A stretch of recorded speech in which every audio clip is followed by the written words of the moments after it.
अक्सर सवाल उठता है कि मैया सम्मान योजना क्यों। आज झारखंड विधानसभा में कल्पना सोरेन ने बताया कि मैया सम्मान योजना क्यों। असल में कल्याण विभाग का बजट जो 34,000 करोड़ का है उसके लिए कटौती प्रस्ताव बीजेपी की तरफ से आया था और उसी कटौती प्रस्ताव के विरोध में बोलते हुए कल्पना सोरेन ने सदन में बताया कि कल्याण विभाग में क्या कुछ चल रहा है और उसके लिए इतने बजट की जरूरत क्यों है। उन्होंने बताया कि मैया सम्मान की जरूरत क्यों है। उन्होंने सदन को बताया कि जो 2500 रुपए मिलते हैं वो सिर्फ महिला के पैसे नहीं होते, वो पूरे परिवार का पैसा होता है। और सबसे गजब बात यह है कि बीजेपी हमारा यहाँ पर विरोध करती है लेकिन बाकी राज्यों में हमारे ही मॉडल को फॉलो करती है। इतना ही नहीं, उन्होंने अपने सरकार द्वारा चलाए जा रहे मुख्यमंत्री पारदेशीय छात्रवृत्ति योजना के बारे में बताया, पेंशन को लेकर के बताया कि भाई हमने पेंशन बढ़ाया है। बहुत सारी चीजों को कल्पना सोरेन ने सदन के पटल पर रखा। आपको कल्पना सोरेन का ये भाषण सुनना चाहिए जिसमें वो कटौती प्रस्ताव के विरोध में तो बोल रही है लेकिन वो जस्टिफाई कर रही है कि आखिर मैया सम्मान क्यों जरूरी है। सुनिए। आज मैं सदन में अनुसूचित जाति, जनजाति, पिछड़ा, अल्पसंख्यक कल्याण एवं महिला बाल विकास विभाग के बजट आवंटन के समर्थन में और विपक्ष द्वारा लाए गए कटौती प्रस्ताव के विरोध में अपनी बातें कहने के लिए खड़ी हुई हूँ। सबसे पहले मैं ये स्पष्ट कहना चाहूँगी कि झारखंड का ये बजट केवल आंकड़ों का बजट नहीं है। ये हमारे सामाजिक न्याय, महिला सम्मान और राज्य के अंतिम व्यक्ति तक उसको अवसर देने का ये बजट है। और जो लोग इस बजट पर कटौती का प्रस्ताव लेकर के आए हैं उन्हें ये समझना होगा कि ये सिर्फ बजट की कटौती नहीं है, ये राज्य के हमारे गरीब गुरबा, हमारे कमजोर वर्गों के अधिकारों की कटौती है। इस बजट में अध्यक्ष महोदय, मुख्यमंत्री मैया सम्मान योजना के तहत 14,065 करोड़ रुपए का प्रावधान किया गया है और इसके अतिरिक्त कुल मिलाकर के 34,000 करोड़ का आवंटन किया है जो नारी शक्ति के सशक्तिकरण के लिए किया जाएगा। ये निर्णय ही बताता है कि सरकार की प्राथमिकता क्या है। अध्यक्ष महोदय, निर्णय लेने वाले पर निर्भर करता है कि वह बड़े उद्योगपतियों के बड़े बड़े कर्जों को राहत देकर के प्राथमिकता देते हैं कि राज्य की महिलाओं बहनों को उनके खातों में करोड़ों रुपए ट्रांसफर करके देते हैं। सरकार का ये साफ फैसला है कि झारखंड खास करके पहली बार हमारी आधी आबादी के लिए इतना संवेदनशील कार्यक्रम और योजना लेकर के आई है जो धरातल पे मौजूद है और इसका लाभ भी सारी महिलाओं को मिल भी रहा है। अध्यक्ष महोदय, ये सिर्फ एक योजना नहीं है, ये हमारे झारखंड के हर एक व्यक्ति को संदेश है कि झारखंड की महिलाएं अब सिर्फ बेनिफिशियरी या लाभार्थी नहीं है, ये अब राज्य के विकास के लिए कदम से कदम मिलाकर के आगे बढ़ रही हैं। अध्यक्ष महोदय, महिला होने के साथ मेरे यहाँ पे सब साथी, महिला साथी भी हैं, वे सब भी जानती है कि अगर महिला के हाथ में पैसा आता है तो वो उसका खुद का पैसा नहीं होता है, वो पैसा वो पूरे परिवार के लिए होता है।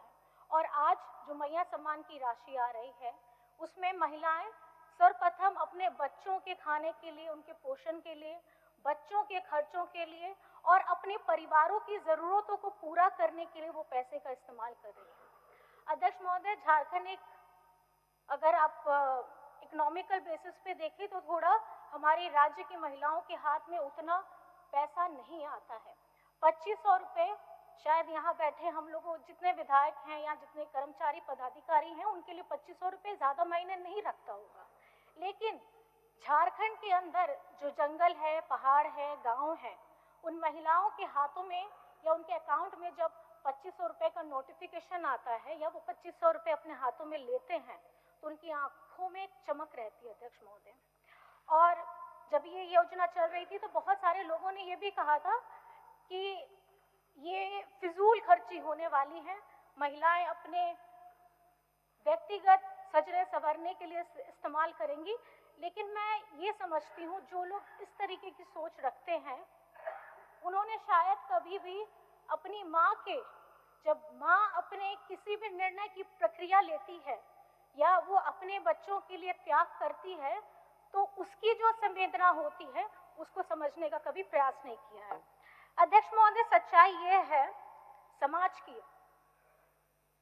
कि घर में अगर कोई भी बहन खाना बनाती है, आर्थिक सहायता भी नहीं है। ये एक समाज में सबकी सोच को बदलने के लिए एक बड़ा प्रभावशाली कदम है अध्यक्ष महोदय। और मुझे लगता है कि सभी लोग यहाँ बैठे, सभी लोग इस मेरी बातों से जरूर सहमत होंगे। अध्यक्ष महोदय, हमारे राज्य के मुख्यमंत्री जी के बारे में कहा जाता है कि वो जो कहते हैं वो करते हैं, और हमारे विपक्ष के साथियों को भी ये समझना चाहिए कि उनकी एक एक बात में सत्यता होती है। और आपकी पार्टी ने, चाहे वो देश की किसी भी राज्य में हो, महिलाओं के लिए चाहे 1000 रुपये हो, 1500 हो, 2100 हो, 2500 हो, आपने जितने भी वादे किए हैं किसी भी राज्य में आप लोगों ने पूरे नहीं किए हैं। और आपके ये जो वादे हैं ये एक टाइम पीरियड फ्रेम के लिए रहते हैं, चुनाव का समय आता है, वादे आते हैं, महिलाओं की शक्ति का प्रदर्शन होता है, महिलाओं की शक्ति का आशीर्वाद लेने की बात होती है। लेकिन आजकल सिर्फ झारखंड की नहीं, देश की महिलाओं को भी ये पता है, जब 50% की आबादी में हम हैं तो आपके हर एक हक अधिकार की बराबरी में भी हम ही हैं। और मुझे लगता है कि अगर किसी को ये परेशानी होती है कि 2500 रुपये आज झारखंड की महिलाओं को दिया जाता है, अभी अगस्त में फिर 2 साल पूरे भी होंगे। झारखंड एक ऐसा राज्य है अध्यक्ष महोदय जिसने अपने संसाधनों से जुटा करके झारखंड की मैया को, जो पहले 1000 रुपया था, उसको बढ़ा करके 2500 रुपये देने का काम किया है। और आज हम गर्व से कहते हैं अध्यक्ष महोदय, हमारे राज्य की इस पॉलिसी को देख करके देश के दूसरे राज्यों में भी इसकी प्रशंसा की जाती है और इसका अनुकरण किया जाता है। आज जब हम महिलाओं की बात करते हैं अध्यक्ष महोदय, तो जब हम स्कूली हमारी बच्चियों के, किशोरियों के पास में आए तो सबसे पहले उन्हें सशक्त कराना बहुत ज़्यादा ज़रूरी है। और हमारे राज्य में जो सभी को पता है, सावित्रीबाई फूले किशोरी समृद्धि योजना चल रही है। ये योजना सिर्फ आर्थिक सहायता नहीं है, कोई मॉनेटरी वैल्यूज के साथ साथ मैं ये बताना चाहती हूँ, एक किशोरी बच्ची के अंदर में आत्मविश्वास पैदा करना, उसके मानसिक रूप से शिक्षा के लिए उसे प्रेरित करना और शारीरिक रूप से वो मजबूत रहे, ये इस योजना का असली मकसद है अध्यक्ष महोदय। और इस माध्यम से, इस योजना के माध्यम से हम बाल विवाह की रोकथाम को रोकने का काम करते हैं, आत्मनिर्भर उन्हें बनाने का काम करते हैं, और जो किशोरी बच्चियां अपनी शिक्षा के लिए और ज़्यादा मेहनत करें और ज़्यादा प्रोत्साहित हो, ये उसके लिए कार्यक्रम है। और इसके लिए सावित्रीबाई फूले जी ने तब ये कार्यक्रम शुरू किया था, शिक्षा के लिए पहल की थी, जब हमारा समाज में महिलाओं को शिक्षित होने से रोका जाता था। अध्यक्ष महोदय, आज उन्हीं की प्रेरणा से हम हमारी बच्चियों को किशोरी समृद्धि योजना के साथ जोड़ रहे हैं और उन्हें आगे बढ़ा रहे हैं। ये जो बजट है, ये बजट सिर्फ आज का बजट नहीं है, ये हमारे आने वाले, हमारी पीढ़ियों का बजट है। और हमारे बच्चों के बाल के कल्याण और विकास के लिए राज्य सरकार 11,000 करोड़ का बजट आवंटन किया है। कुल बजट में से महिलाओं की जो हिस्सेदारी है वो 34% है और बच्चों की जो हिस्सेदारी है वो लगभग 11% है। ये बताता है कि सरकार भविष्य के नींव को मजबूत करने का काम कर रही है। अध्यक्ष महोदय, हमारे राज्य ने वह समय भी देखा है जब पेंशन के लिए एक लंबी कतार लगी रहती थी और लोगों को वर्षों का इंतजार करना पड़ता था। पेंशन कौन ले रहा है? पेंशन हमारे बड़े बुजुर्ग, माता, हमारी चाची, हमारी दादी, हमारी नानी, हमारे चाचा जी, दादाजी, नाना जी, ये लोग लेते थे। उस समय का दौर था जब इन्होंने 18-19 साल सत्ता में रहे और 18-19 वर्ष में इन्होंने सिर्फ 12 लाख लोगों को पेंशन से जोड़ा। और जैसे हमारे मंगल कालंदी जी भी बता रहे थे कि लिस्टिंग में ऐसा नाम होता था कि जब 2 लोग हैं, ये जिंदा है, जब ये हटेंगे तो तीसरा का नाम आएगा, ये परिस्थिति होती थी।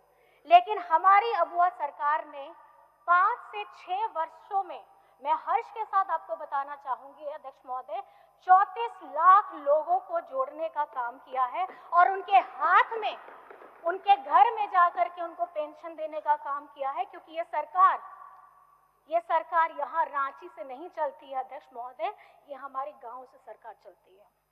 अगर आप तुलना करेंगे 19 बनाम 5 वर्ष तो आपको तुलनात्मक दिख जाएगा। यहाँ है 12 लाख इन्होंने जोड़ा है और हम सिर्फ 5 से 6 वर्षों में हम लोगों ने 34 लाख जोड़ा है, जो बहुत बड़ा नंबर है अध्यक्ष महोदय। आज इस बजट में सर्वजन पेंशन के लिए 3500 करोड़ से अधिक का आवंटन किया है। अन्य पेंशन योजनाओं के लिए 1500 से करोड़ रुपए का प्रावधान किया गया है। माननीय अध्यक्ष महोदय, महिला बाल विकास के क्षेत्र में भी सरकार लगातार काम कर रही है। आंगनबाड़ी भवन निर्माण के लिए 175 करोड़ रुपए का काम आवंटन किया गया है। आदिम जनजाति क्षेत्रों में लगभग 500 आंगनबाड़ी केंद्रों के लिए 55 करोड़ रुपए का प्रावधान किया है और बच्चों के लिए, उनके पोषण के लिए 800 करोड़ रुपए से अधिक का आवंटन किया गया है। माननीय अध्यक्ष महोदय, अनुसूचित जाति जनजाति, हमारा पिछड़ा अल्पसंख्यक कल्याण के माध्यम से समाज के अंतिम व्यक्ति तक को ये सुविधा पहुंचाने का काम किया जा रहा है। हमारा पहला है मरांगोम के पारदेशीय छात्रवृत्ति, मुख्यमंत्री रोजगार सृजन योजना, सरना मसना कब्रिस्तान घेराबंदी, ढोल नगाड़ा मांदड़ जैसे पारंपरिक वाद्य यंत्रों की आपूर्ति। ये केवल योजनाएं नहीं है अध्यक्ष महोदय, ये हमारे झारखंड की अस्मिता, हमारे संस्कृति की रक्षा करने का संकल्प है। अध्यक्ष महोदय, जब हम सामाजिक न्याय की बात करते हैं तो शिक्षा हमारा सबसे बड़ा माध्यम है और राज्य सरकार द्वारा विभिन्न छात्रवृत्ति योजनाओं के माध्यम से लाखों बच्चों को सहायता दी जा रही है। लेकिन हाल ही के दिनों में छात्रवृत्ति के भुगतान में आई समस्या आपके सामने सभी को पता है, क्योंकि भारत सरकार ने छात्रवृत्ति राशि में कटौती कर दी है, जिससे राज्य के हमारे बच्चों को उनके हक का पैसा नहीं मिल पा रहा है और इससे लाखों बच्चे प्रभावित हुए हैं। और कुछ दिन पहले मैं माननीय मंत्री जी का एक वक्तव्य भी सुन रही थी, तब उन्होंने ये कहा था कि अब हम इससे संबंधित नियमावली में संशोधन कर रहे हैं। अध्यक्ष महोदय, राज्य सरकार अब यही निश्चय उन्होंने लिया है कि भारत सरकार पैसा दे या ना दे, हमारी जितनी क्षमता है हम अपने बच्चों को उनके लिए संसाधन जुटाएंगे। अध्यक्ष महोदय, मेरे पास में कुछ डेटा शीट्स हैं जो मैं आपके समक्ष प्रस्तुत करना चाहती हूँ। पिछड़ा वर्ग पोस्ट मैट्रिक का 2023 और 24 में इसका डिमांड था 271 करोड़, लेकिन हमें मिलता है 77 करोड़।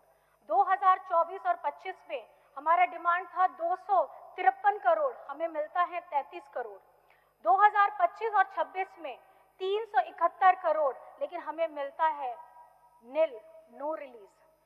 पिछला वर्ग प्री मैट्रिक का 2023 और 24 में हमारा डिमांड था 68 करोड़, हमें मिलता है 7 करोड़। 2024 और 25 में था 66 करोड़, मिलता है 13 करोड़। 2025 और 26 में ये 46 करोड़ था, मिलता है 4 करोड़। अध्यक्ष महोदय, अगर हम डिमांड 3 डिजिट का रखते हैं हमें मिलता है डबल डिजिट, अगर हम डबल डिजिट रखते हैं तो हमें मिलता है सिंगल डिजिट। और अगर आप देख सकते हैं ये झारखंड में ये पहली बार नहीं हुआ है। केंद्र सरकार ने बार बार झारखंड के साथ भेदभाव किया है और हमारे झारखंड के लोगों की हमेशा से उनको तिरस्कृत किया है। ये पहली बार नहीं है, क्योंकि जब आवास का पैसा आना था वो आज तक पैसा नहीं आया और उसी के बिना पर राज्य सरकार ने अबुआ आवास लाने का काम किया। जब हम लोगों ने बैंक ऋण में जब बाधा आई तब हमने सीएम ईजीपी लाने का काम किया। जब इन्होंने पेंशन रुकवाई और पेंशन के लिए लंबी कतार खड़ी रखी तब हमारी राज्य सरकार ने सर्वजन पेंशन योजना की योजना लेकर के आई। इसका स्पष्ट सामने में प्रस्तुत है कि अगर सामने में ये हमें सिर्फ समस्याएं दे सकते हैं, लेकिन ये समाधान कभी हमें दे नहीं सकते। ये समाधान देने का काम झारखंड सरकार के लोग, हमारे माननीय मुख्यमंत्री, वित्त मंत्री, पूरा मंत्रिमंडल साथ में खड़ा है, क्योंकि ये राज्य के लोगों की बात है। अध्यक्ष महोदय, हमारी सरकार न डरती है, न झुकती है, न किसी के रोड़े अटकाने से अटकती है। हमारी सरकार हमारी जनता का समर्थन लेकर के निरंतर आगे बढ़ती है। अध्यक्ष महोदय, हमारी जब मैंने अभी कहा कि शिक्षा हमारे लिए सबसे मजबूत आयाम है और ये वही शक्ति है जिससे समाज का कोई भी व्यक्ति गरीबी और पिछड़ेपन से बाहर निकल सकता है। और इसी सोच के साथ हमारी सरकार ने मरांगोम के स्कॉलरशिप योजना लेकर के आई और इस योजना के तहत झारखंड के गरीब गुरबा दलित पिछड़ा अल्पसंख्यक के बच्चे आज देश में नहीं विदेश में पढ़ रहे हैं। और आपको इसकी जानकारी सुन के बहुत हर्ष होगा अध्यक्ष महोदय कि 100 वर्षों से 100 बच्चों से अधिक हमारे बच्चे विदेशों के विश्वविद्यालयों में अपनी शिक्षा ग्रहण कर चुके हैं। और ये शिक्षा पाना आप अध्यक्ष महोदय उन बच्चों से समझ सकते हैं जिस बच्चों ने कभी हमारे देश के बड़े बड़े विश्वविद्यालयों में पढ़ने का सपना नहीं देखा था। किसी ने ये नहीं सोचा था कि मैं विदेश में जाकर के अपनी डिग्री कंप्लीट करूंगा। आज गांव में रहने वाला वो बच्चा, उसके सपने आज सब साकार हो रहे हैं और विदेश में जाकर के वो अपने विद्या को ग्रहण कर रहे हैं। ये एहसास है अध्यक्ष महोदय, ये एहसास उस एक बच्चे विद्यार्थी का है, उसके परिवार का है, एक गरीब गुरबा परिवार का है जो ये समझता है कि झारखंड के विकास के लिए अगर मैं कुछ नहीं कर पाया, छोटी मेहनत मैंने की है, मैं अपने बच्चों को पढ़ा लिखा करके अपने राज्य को कैसे आगे बढ़ाऊंगा, अपने देश को कैसे आगे बढ़ाऊंगा, ये उसकी सोच है। अध्यक्ष महोदय, इस योजना के माध्यम से ट्यूशन फीस, उसके रहने का खर्च, उसकी यात्रा का व्यय और उसके अतिरिक्त खर्च भी सरकार द्वारा वहन किए जाते हैं ताकि उसका पूरा ध्यान उसकी पढ़ाई में, ज्ञान में और उसकी एक्सीलेंस में केंद्रित रहे अध्यक्ष महोदय। क्योंकि झारखंड सरकार का यह संदेश है कि प्रतिभा किसी वर्ग या संस्थान की मोहताज नहीं होती। अगर प्रतिभा है तो सरकार आपके साथ अड़िग खड़ी है। और मुझे पूरा विश्वास है कि हमारे आने वाले ये सारे छात्र झारखंड के विकास को एक नई दिशा तय करेंगे, आधुनिक ज्ञान और वैश्विक अनुभव को लेकर के राज्य को आगे बढ़ाएंगे और दुनिया को ये बताएंगे कि झारखंड की धरती में प्रतिभा की कभी कमी नहीं रही है। और जब अध्यक्ष महोदय हाल ही फिलहाल में जब मुझे भी मौका मिला था, इंग्लैंड में मैंने बच्चों को से रूबरू हुई थी, बच्चों ने अपनी कहानियां व्यक्त की और ये बता रहे थे अध्यक्ष महोदय कि हमारे लिए झारखंड सरकार ने वो कर दिखाया है जो शायद उन्होंने खुद अपने लिए कभी नहीं सोचा होगा। और वो कॉन्फिडेंस, वो आत्मविश्वास इतने सारे लोगों के सामने उन बच्चों को देख करके हम भी बहुत ज्यादा गंभीर हो गए थे कि आज एक कल का लगाया हुआ पौधा जिसमें हम खाद दे रहे हैं, हम धूप दे रहे हैं, आज वो इस तरीके से फल देगा जिसपे हमको नहीं आप सभी को नाज होने वाला है आने वाले समय में। अध्यक्ष महोदय, हाल ही फिलहाल में माननीय मंत्री जी की तरफ से कोचिंग सेंटर की शुरुआत की गई है जिसमें खास करके हमारे गरीब बच्चों के लिए मेडिकल और इंजीनियरिंग के लिए कठिन परीक्षाओं की जो तैयारी होती है उसकी गुणवत्ता को रखते हुए एक मार्गदर्शक तरीके से बच्चों को ट्रेनिंग दी जा रही है ताकि आने वाले समय में हमारे झारखंड के बच्चे भी डॉक्टर बने, इंजीनियर बने और अपने सपनों को पूरा करें। लेकिन सच्चाई ये है कि अध्यक्ष महोदय, जब कोई प्रतिभा जरूर होती है किसी के अंदर में, अगर सही मार्गदर्शन नहीं दिया जाता है, सही गाइडेंस नहीं मिलता है उसको, तो वो दिग्भ्रमित भी हो जाता है। और आजकल झारखंड के बच्चों में, मैंने अपने पिछले वक्तव्य में भी बताया था, हमारे बच्चे जो सीएम स्कूल ऑफ एक्सीलेंस के भी बच्चे रहे हैं, वो भी इसी तरीके के एग्जाम में बहुत अच्छे तरीके से मार्क्स भी लाए हैं और उत्तीर्ण भी हुए हैं। मैं इतना कहना चाहूंगी, इस सब के पीछे ये हम जो योजना बना रहे हैं, धरातल में ला रहे हैं, समाज के अलग अलग वर्गों को अलग अलग सुविधाएं दे करके एकत्रित होने का काम कर रहे हैं। हम किसके लिए कर रहे हैं अध्यक्ष महोदय? हम झारखंड की जनता को पढ़ा लिखा करके मजबूत कराना चाहते हैं। आर्थिक सहायता जो उन्हें मॉनेटरी वैल्यू दी जाती है, उनसे वो अपने व्यवसाय खोल करके अपने आप को इकोनॉमिकली मजबूत कर रहे हैं। हमारे गरीब गुरबा लोग जिन्होंने कभी ये सोचा भी नहीं होगा कि आज वो डट करके अपनी बातों को, अपनी भावनाओं को लोगों के सामने में पूरी दृढ़ता के साथ में कहेंगे, ये वो आत्मविश्वास कहलाता है अध्यक्ष महोदय। और बस इसी के साथ अंत में मैं बस इतना कहना चाहूंगी कि ये जो बजट है, ये बजट हमारे महिलाओं के सम्मान का बजट है, ये बजट हमारे बच्चों के भविष्य का बजट है, ये हमारे सामाजिक न्याय का बजट है, और ये बजट झारखंड के हर एक उस व्यक्ति का बजट है जिसकी हिस्सेदारी कहीं ना कहीं हमारे इस बजट के अंदर में आती है, जिसको हमें हमेशा आगे बढ़ाते रहना है। और इन्हीं बातों के साथ मैं सदन से आग्रह करना चाहूंगी कि इन विभागों के लिए जो बजट पर जो कटौती प्रस्ताव आए हैं, अंत में एक पंक्ति कह करके मैं अपनी वाणी को विराम देना चाहूंगी। हमारी सरकार का इरादा साफ है, क्योंकि नेक इरादा निभा रहे हैं हम हर एक वादा। जय हिंद, जय झारखंड, जोहार।